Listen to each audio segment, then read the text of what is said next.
So I just wanted to follow up with my last video that I did with regards to how insomnia can impact chronic health and chronic health can impact insomnia, because I did say to you there was another reason why people with chronic health can sometimes have trouble sleeping, and that is down to bad experiences with hospitals or doctors, or even procedures that they've had in the past, which makes them more anxious when going to appointments and things.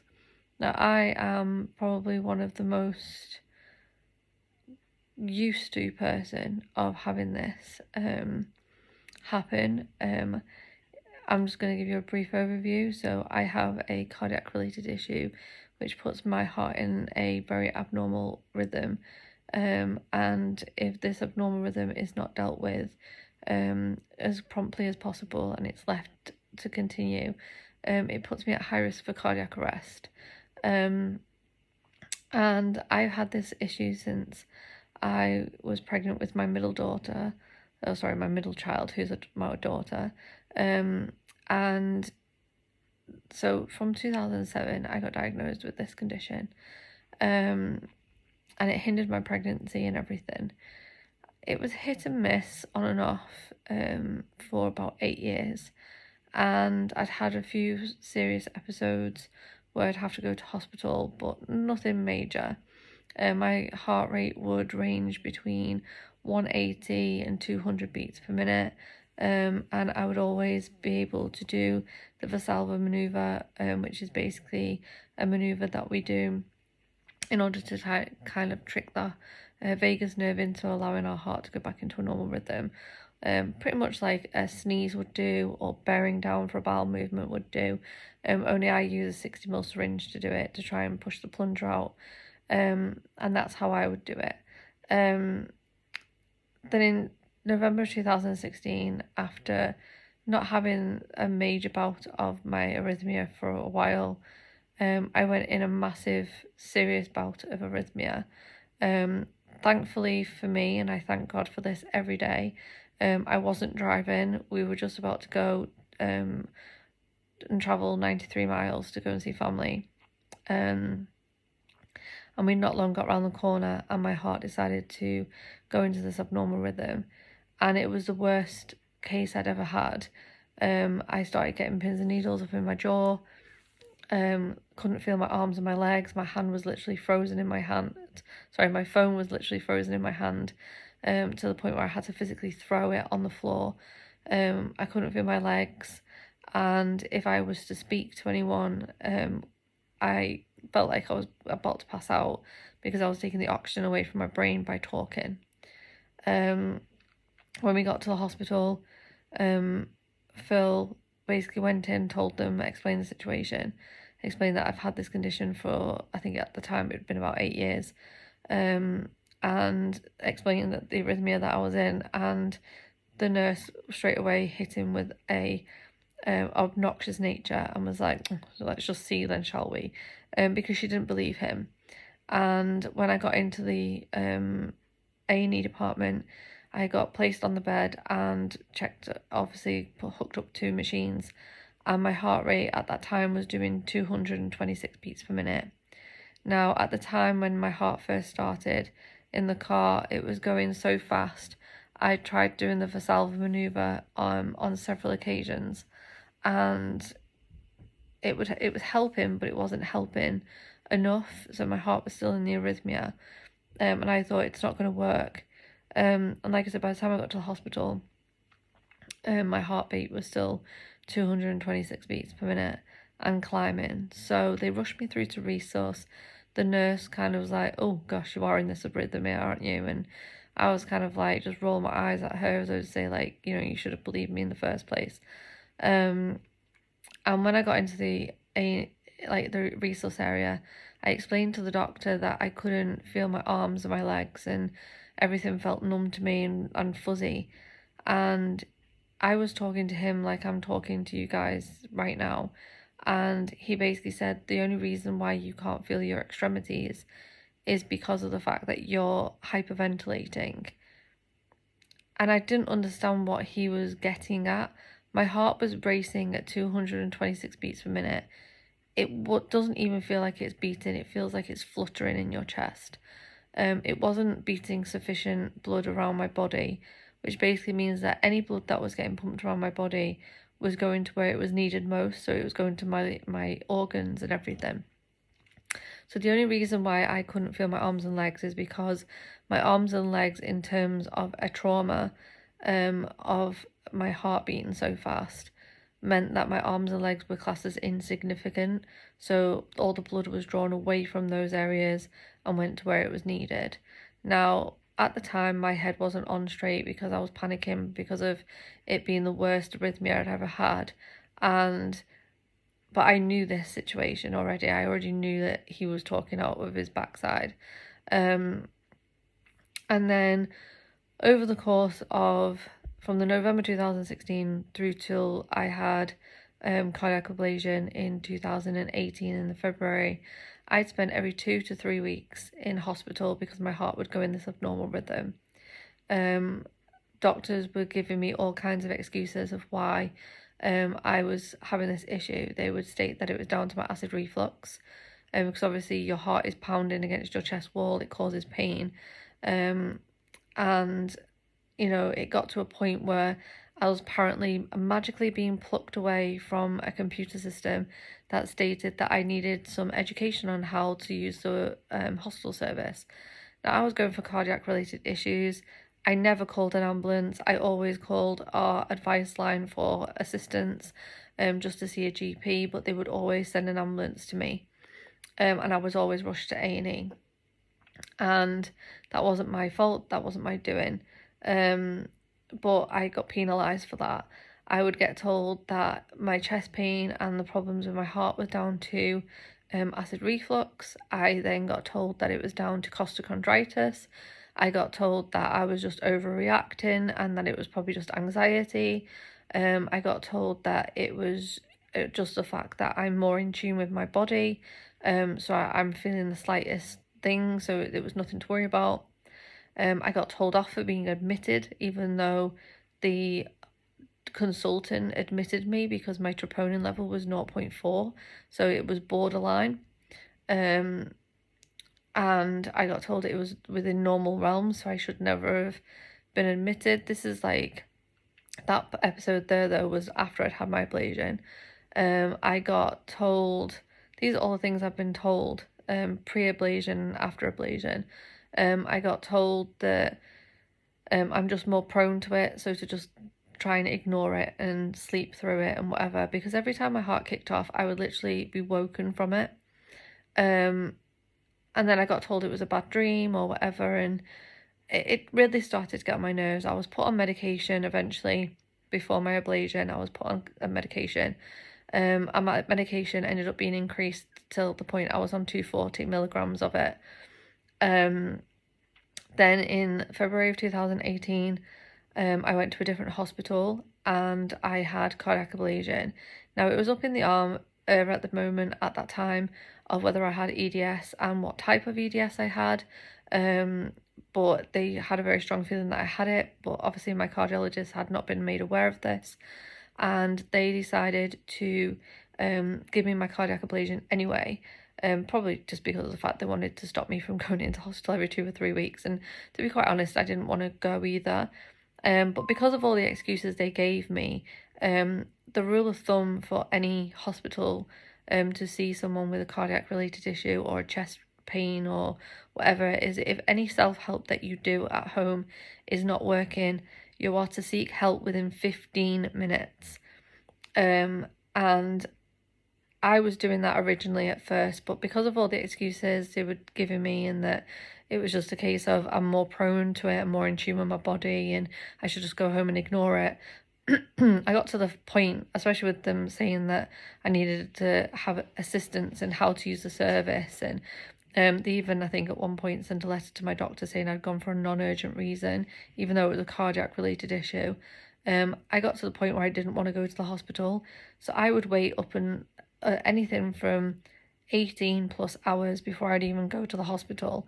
in my heart was still kicking off. Now 18 hours is a long time, and I have a very strong cardiac biological family history of cardiac related issues, and I also have my own cardiac related problems, so I shouldn't be waiting over 18 hours to be seeking help.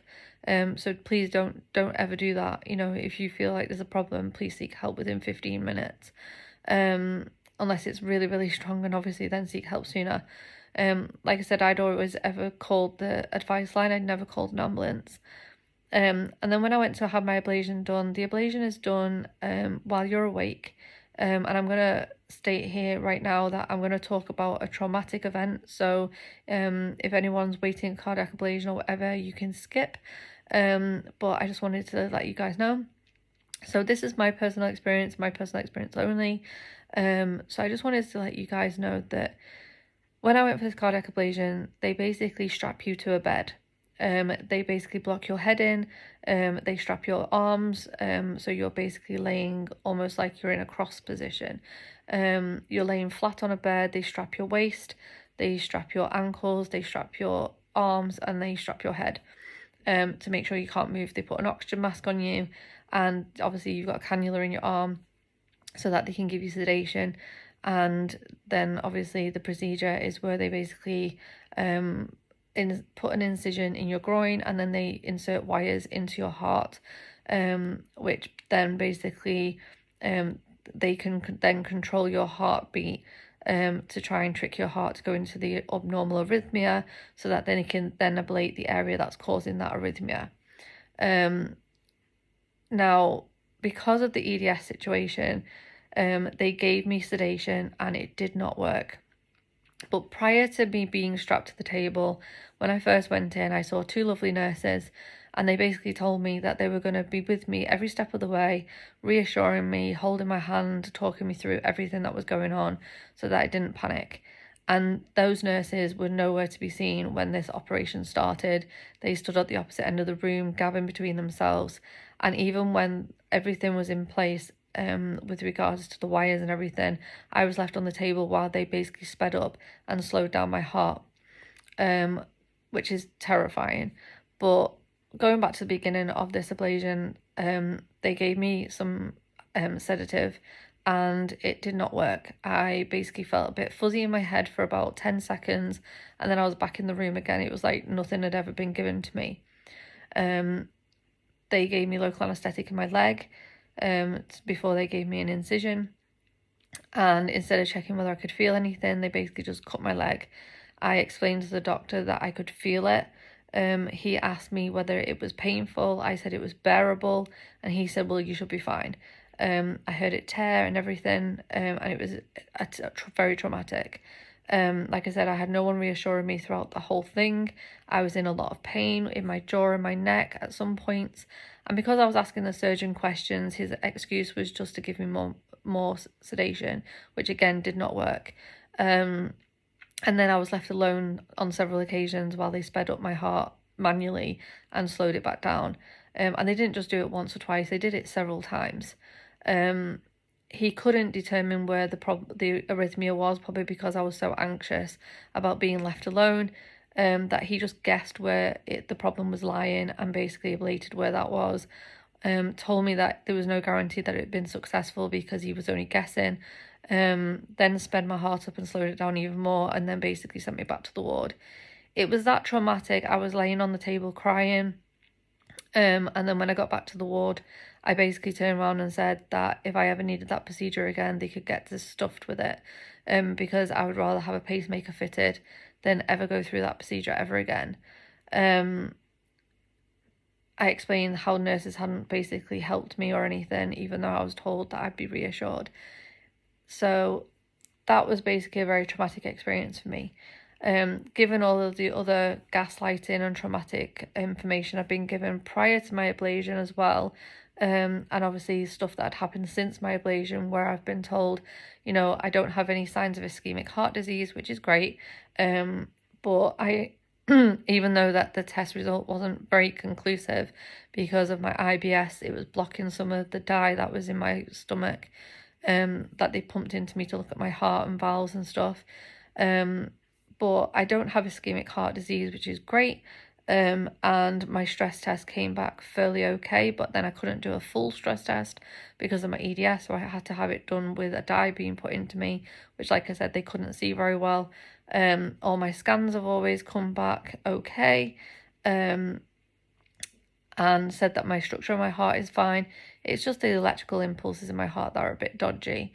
Now I'm quite happy with that, like that's fine. But when it's sending you into hospital on several occasions, and the hospital's being so horrible and dismissive with you, especially when you're being admitted because of severe chest pain, and the only thing that's helping you is a GTN spray, you know, it's not your fault. Because of my ablation, my troponin level is now 0.4, and it's always at 0.4. So I ended up back on medication for a short period, just after my ablation was done, and the doctors marked it as a successful ablation, even though I ended up back on medication. Then towards the end of 2018, they decided to take me back off medication, to see how I managed. I'm trying to think, no, I wasn't put on medication, I was left. Anyway, end of 2018, my heart kicked off again on Christmas Eve. It lasted for hours and hours and hours. My mum basically woke me up again. My mum decided to tell me off for not actually waking her up because I was at my mum's house. She told me to go to hospital. I said no. I came home. My heart was still playing up.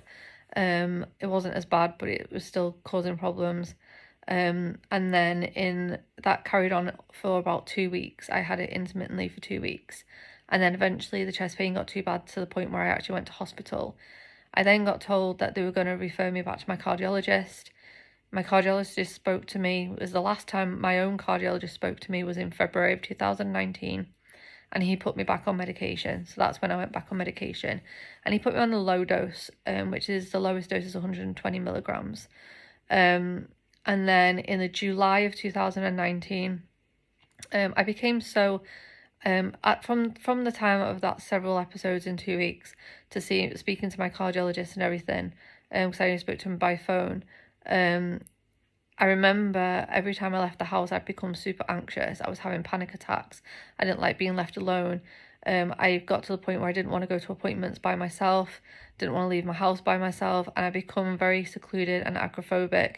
Anyway, in July of 2019, I decided to take the plunge and leave my house by myself, because it was my daughter's leavers assembly from primary school, and my heart decided to play up.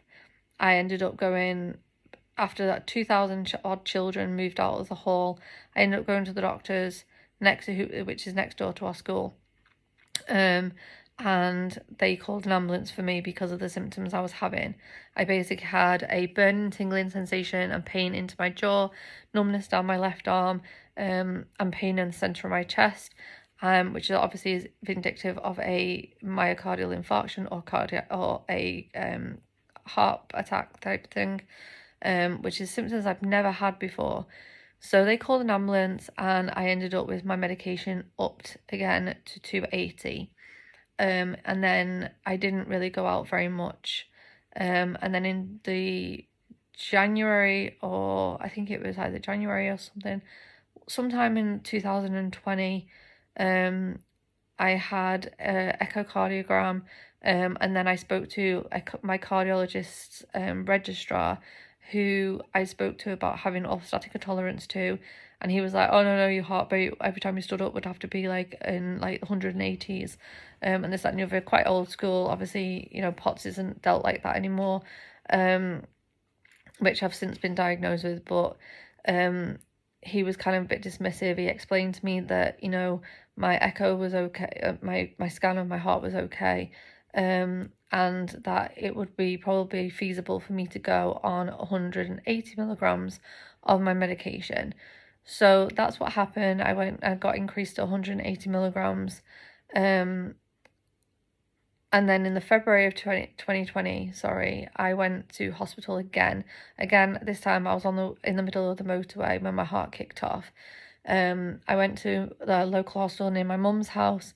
I was there all day, and they basically wrote a message to my doctor, who stated that I should be on a 180 milligrams of my medication. I explained to my GP that I was already on 180. So they spoke to my cardiologist again, and he said, well, put on 240.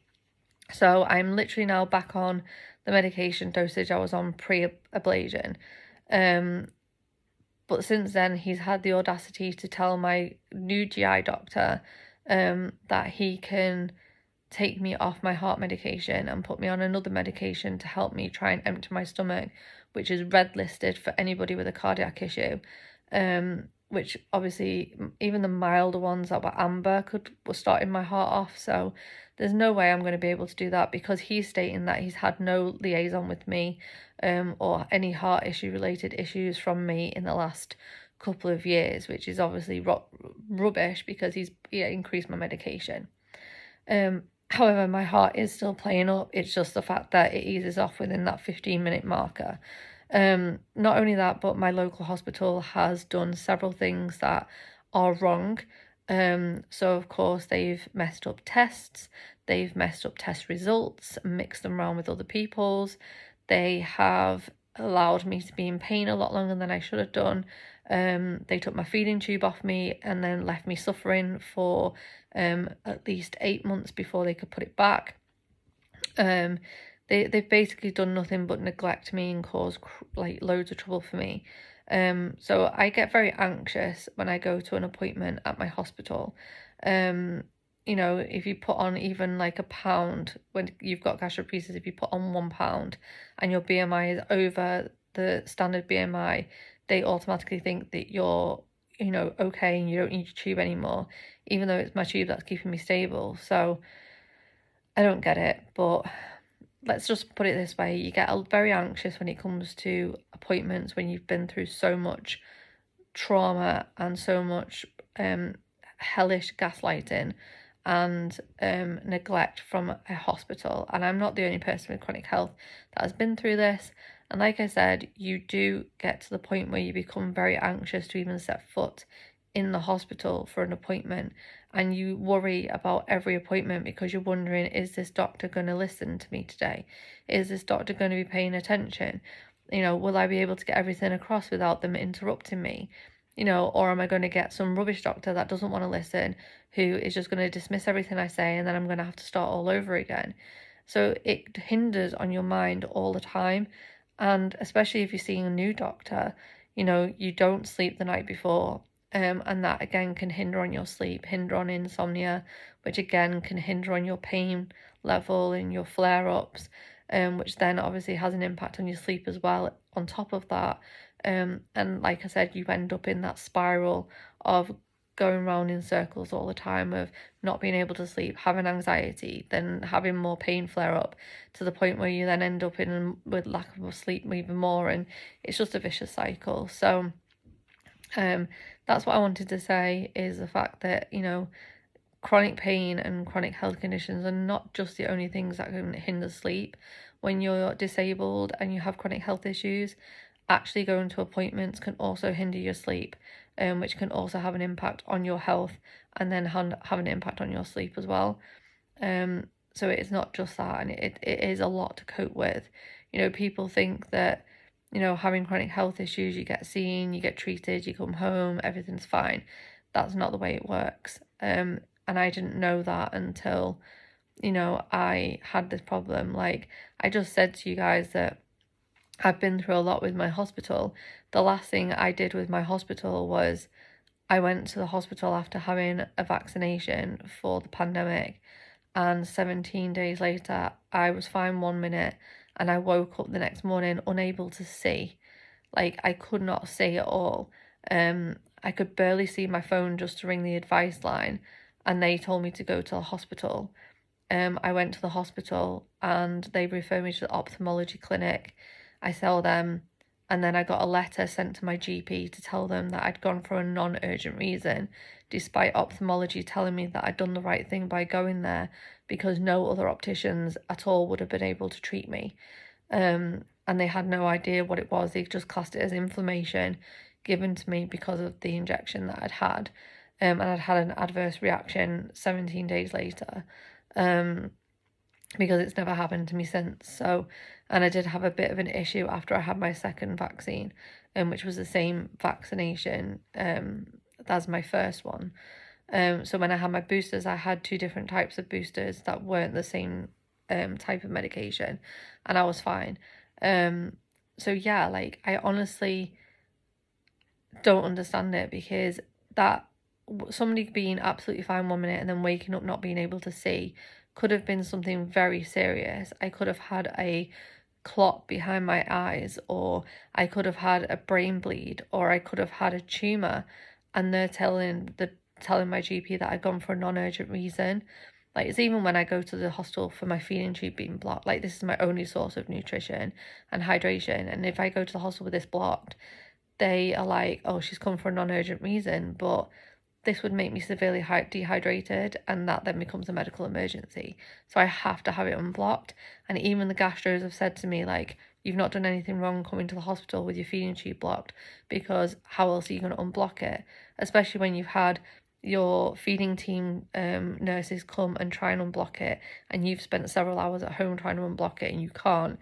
The only way to do it is to go to hospital, because your tube may need replacing. You know, it's not like a gastric tube that I can just take out and replace myself.